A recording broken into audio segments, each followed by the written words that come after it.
Deborah Christmas. You wanted a tour of our community garden, so I'm going to tell you a little bit about it. Please keep in mind we're just now getting this thing started, and we don't know what we're doing. We're learning as we go. But our location is very good. It's on a busy street in the middle of the town. We've got a good portion of it fenced in, but as you can see, there's a lot of land behind it.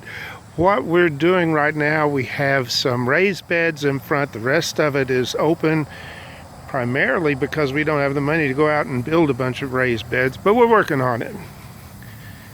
We've got lots loosely divided, and this fall, when everybody is finished growing, we're going to come in and completely redo this with walkways and well-defined areas everywhere. One of the gardens here, we had a big storm last night, so you'll see a bunch of things laying over. This is Dana's, and she has quite a few organic crops growing around here. This is what's left of my summer garden. Got some okra and some peppers. I'm letting some of the okra go to seed so I can redo it, or replant it rather, next year. I put out a few extra beans here. I've still got some Tabasco peppers and green peppers growing. I've got some bush beans growing over there. I have cantaloupe still growing right here. Now this is a lot easier than watermelon because it's a variety called Hale's Best, and it's a slip skin cantaloupe, or slip stem. Let me say that a little clearer. So yeah, all you do is jiggle the stem. If it falls off, it's ready to go. My wife has a couple of planters here and over there that we think are nice, kind of dress the place up.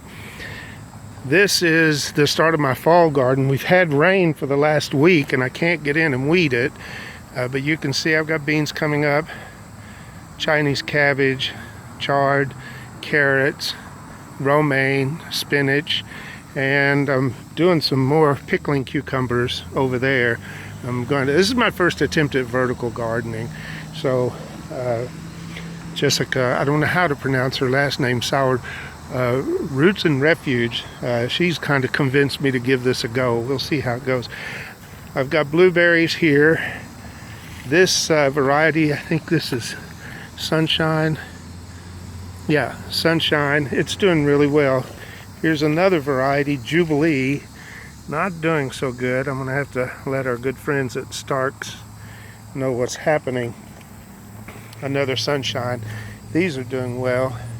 Back there along the fence, I'm going to put raspberries.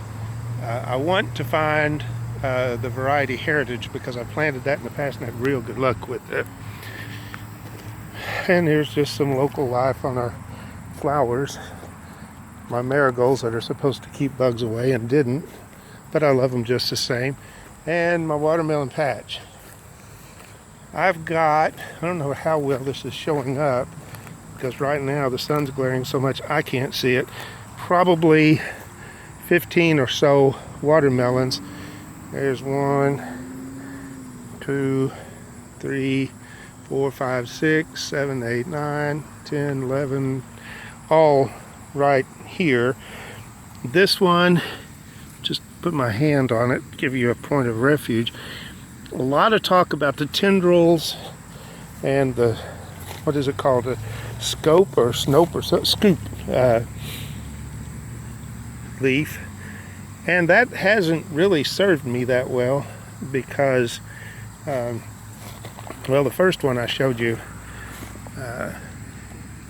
the tendrils were dead and the scoop was gone. This one, you can see this tendril is very brown. And I've got one over here, it's got a sunspot on it, and you can see this tendril is brown. I know I've got grass growing in here and I haven't been able to get in because of the rain.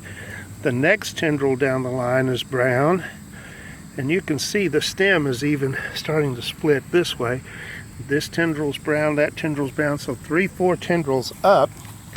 And here are two other melons. This tendril is starting to go. That one is gone. Let me see if I can get a close-up of it. Yeah, you see there's the brown tendril, one down. And that's what one thing I read said.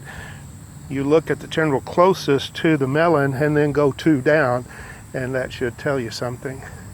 Anyway, I've got to get in here and pull weeds, but I've got 3 or 4 watermelons. There's one. Right. I don't know if I'm getting it in the frame because of the glare. Right in there. And yes, you're right on the variety. It is Black Diamond. So I've got Crimson Sweet in here, but they haven't started making yet. And I just kicked the vine, so we'll see if it's attached to anything. Nope. All right, we're good. The Crimson Sweets are small. Got a new gardener coming in, is getting ready to put in a fall garden. And this whole area back here on the other side of the fence, that is going to become, well, more gardens, but it's going to be primarily orchard. I want to get some fruit going. And then we'll sell the fruit, we'll put a stand up, help us get rid of some of our excess produce and the fruit, and the money from that's going to help support the garden. At least that's what we hope. So that's a tour of Westminster Community Garden in Cape Girardeau, Missouri, 100 miles south of St. Louis, right on the Mississippi River. You can see we've got a lot of work going on.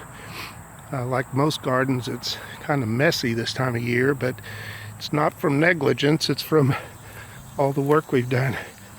So what do you think? Do I pull one of those melons? I think since we're doing this by guess and by golly, I may just go by, like you suggested, go by the maturation date and add 10 days to it because I'm tired of wasting watermelons. Anyway, thank you for asking the questions, and come back and visit often. And if you know any gardeners in southeast Missouri, I got plenty of garden space to rent. So talk to you later.